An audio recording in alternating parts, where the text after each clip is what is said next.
di universitas-universitas, sekolah-sekolah vokasi di daerah yang bisa kemudian diajak oleh pemerintah untuk merumuskan sebetulnya karakteristik khas dari potensi agribisnis lokal itu seperti apa. Dan itu tidak akan bisa terlepas juga dari aspek historis. Jadi kita jangan ahistoris juga ketika mengembangkan kebijakan, harus tahu sebenarnya akar-akar budaya masyarakat ini. Kalau kita bicara budaya bertani atau budaya agribisnis ini yang di level lokal itu seperti apa gitu.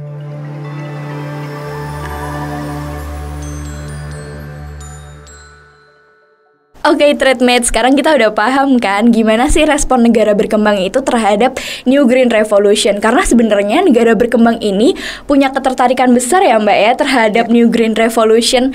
Nah, dan aktor-aktor internasional ini juga sudah bekerja sama secara multidimensional untuk mendukung pemerintah kita, mulai dari pemodalan, transfer teknologi, transfer pengetahuan, dan lain-lainnya. Nah, yang jadi tugas kita dan tugas pemerintah kita di sini adalah merumuskan kebijakannya supaya bisa terintegrasi semuanya dalam mengembangkan agribisnis yang mengalami supermodernisasi itu ya Mbak ya. Oke, sesuai yang tadi dibahas sama Mbak Rani juga ya, memang di sini tuh ada supermodernisasi kerja. Nah, mungkin kita juga bisa bahas nih ya Mbak ya, mengenai supermodernisasi di dalam agribisnis sendiri dan mungkin tantangan-tantangan apa yang bisa dihadapi. Karena kita kalau melihat lagi nih Mbak, adanya perubahan rantai pasok di dalam Green Revolution ini kan requiring atau mensyaratkan pemerintah kita untuk melakukan beberapa penyesuaian ya Mbak ya. Nah, kalau dari industri sendiri dan pasar kerja itu penyesuaiannya kira-kira gimana ya Mbak di dalam Green Revolution? Iya, pertama kalau kita bicara supermodernisasi kerjanya sendiri, kan perjalanannya itu dari mulai kita melakukan teknik-teknik pertanian yang manual ya. Jadi itu labor intensif sekali gitu ya. Dan kemudian dibantu oleh mesin-mesin, dibantu oleh penyediaan bibit-bibit, pupuk dan lain sebagainya. Tapi kalau kita bicara supermodernisasi ini lebih intensif lagi, karena bagaimana kemudian tenaga kerja di sektor agribisnis ini harus bisa menguasai teknologi artificial intelligence. Dan ini kan termasuk untuk kita-kita yang baru mungkin terlibat dalam industri supermodern, hal yang sangat menantang sekali karena sangat sulit untuk menguasai teknologi ini ya. Mungkin proporsi penguasaannya hanya sedikit saat ini ya. Jadi memang itu tantangan tersendiri dari sisi akuisisi teknologinya. Belum lagi kalau kita bicara kualifikasi dari tenaga kerjanya juga. Jadi untuk menjadi seorang pelaku agribisnis yang sukses harus punya kapasitas manajerial juga gitu, harus profesional. Jadi profesionalisasi tenaga kerja itu menjadi satu mantra saya kira ya di negara-negara berkembang ya. Dan semua itu yang terlibat di dalam agribisnis punya mindset untuk mengarah kepada menjadi tenaga kerja yang profesional gitu ya, yang bisa bekerja bukan hanya di negeri sendiri, tetapi kalau bisa juga masuk ke pasar internasional gitu ya. Lalu juga bisa mengakses permodalan yang lebih luas, bisa mengembangkan jaringan pemasaran yang lebih luas dan lain sebagainya. Lalu kalau kita bicara peran pemerintahnya seperti apa, kita punya banyak sekali mekanisme yang bisa didayagunakan secara intensif ya. Pendidikan kepada tenaga kerja di sektor agribisnis, baik itu formal maupun informal, menjadi satu kunci untuk kita mulai mendesain strategi apa yang paling tepat. Tentu saja kita tidak bisa melihat aspek-aspek peningkatan kapasitas tenaga kerja ini sebagai satu hal yang umum sekali gitu ya, karena kita tahu sendiri bahwa di Indonesia itu potensinya sangat beragam. Jadi desain pengembangan atau kebijakan ketenaga kerjaan ke depan itu harus mempertimbangkan konteks lokal. Apa sebetulnya potensi khas agribisnis di berbagai daerah? Terutama kalau kita bicara di level kabupaten kota ya, di sini saya kira menjadi satu titik krusial peran pemerintah daerah untuk bisa memetakan seperti apa kondisi potensi agribisnisnya ya. Jadi komoditas-komoditas apa yang kiranya menjadi tulang punggung bagi ketahanan pangan dan juga bagi pasar komoditas pada umumnya. Dan yang kedua, seperti apa struktur ketenaga kerjaan di level lokalnya. Nah, kita tahu selama ini tantangannya itu cukup berat ya.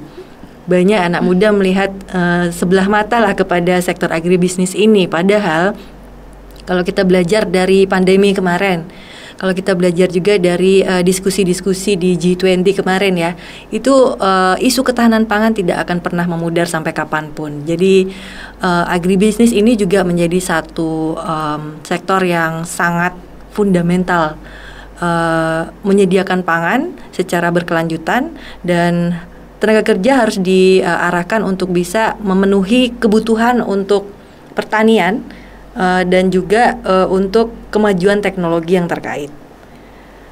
Dan untuk itu juga harus ada ruang bagi tenaga kerja untuk bisa terus mengakses peluang-peluang inovasi.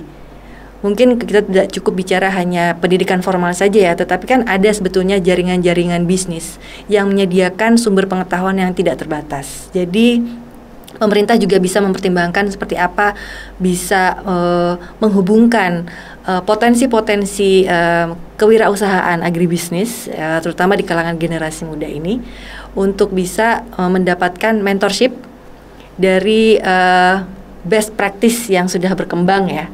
Jadi sudah ada mungkin praktek-praktek baik yang diinisiasi oleh kelompok-kelompok bisnis di Indonesia, dan itu bisa ilmunya atau teknologinya itu bisa juga menjadi satu peluang untuk dipelajari oleh para wirausahawan muda di sektor agribisnis.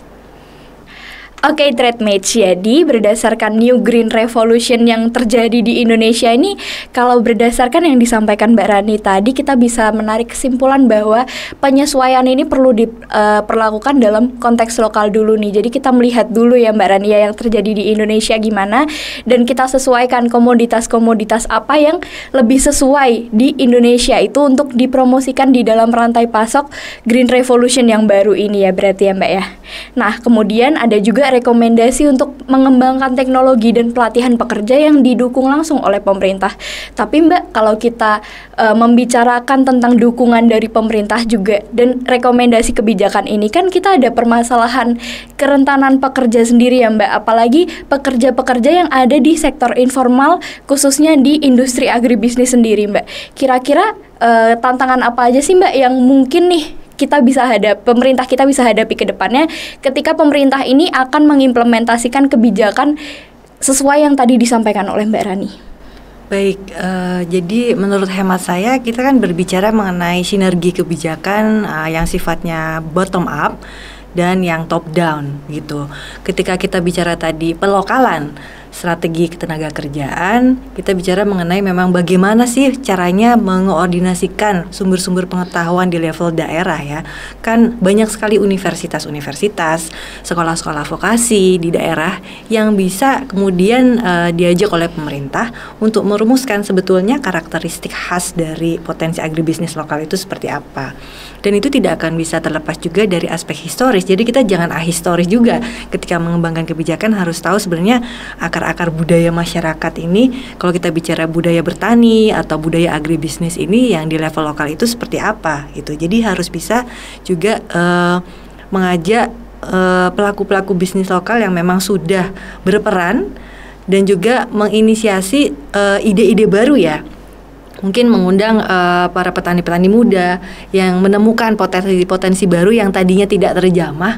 Jadi prosesnya ini yang saya bayangkan akan sangat inklusif ya. Jadi aspek koproduksi pengetahuan ya, saya sering menyebutnya itu, karena sebenarnya tidak ada pengetahuan yang paling dominan karena harus saling memperkuat satu sama lain ya gitu. Jadi disitulah tantangannya.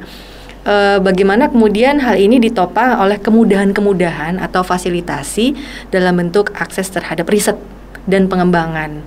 Nah, apakah, mari kita tanya ya ke pemerintah daerah, sejauh mana kemudian pemerintah daerah mengalokasikan dana riset dan pengembangan untuk agribisnis daerah. Nah, coba dilihat lagi proporsinya sebesar apa gitu, jangan-jangan masih kurang sekali. Padahal ini kan sektor yang sangat fundamental. Kalau kita ingin membangun basis manufaktur yang kuat, tidak mungkin jika basis agrikulturnya lemah gitu. Jadi cara berpikirnya pun harus sangat berkesinambungan.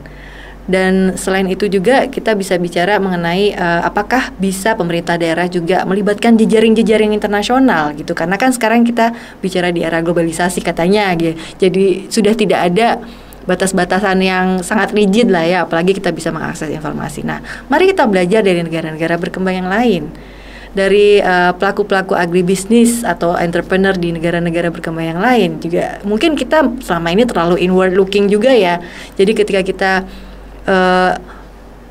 terbentur pada persoalan, kita cenderung putus asa gitu. Padahal jangan-jangan kita juga harus melihat ke luar batas Indonesia gitu ya. Ada banyak nih teman-teman yang di negara-negara lain yang bisa kita daya gunakan pengetahuannya dan kita libatkan dalam koproduksi pengetahuan untuk mendukung sistem ketenaga kerjaan di era New Green Revolution ini.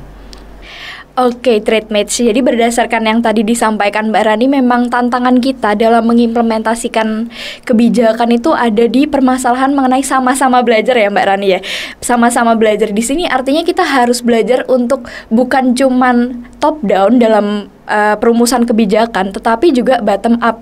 Bagaimana kita bisa inward looking juga, kita melihat dulu nih komunitas petani kita sendiri bagaimana, komunitas daerah sendiri bagaimana, petani-petani lokal ini bagaimana, itu kita perlu melihat kepentingannya masing-masing juga ya Mbak Rani ya. Kemudian kita selain inward looking, kita juga perlu outward looking nih, supaya kita bisa berkolaborasi juga bersama jejaring-jejaring internasional. Dengan demikian kita bisa mengembangkan dan mengimplementasikan kebijakan yang lebih inklusif dalam supermodernisasi agribisnis kita. Nah, kemudian mungkin yang disampaikan Mbak Rani tadi terkait kerentanan pekerja, tantangan kita yang kedua adalah mengenai daya saing ya TradeMates. Nah, daya saing di sini yang di-highlight oleh Mbak Rani ini ada di stagnansi skill dari pekerja yang sudah ada dan juga kurangnya modal untuk menarik pekerja-pekerja dalam memasuki industri supermodernisasi agribisnis ini ya Mbak Rani ya.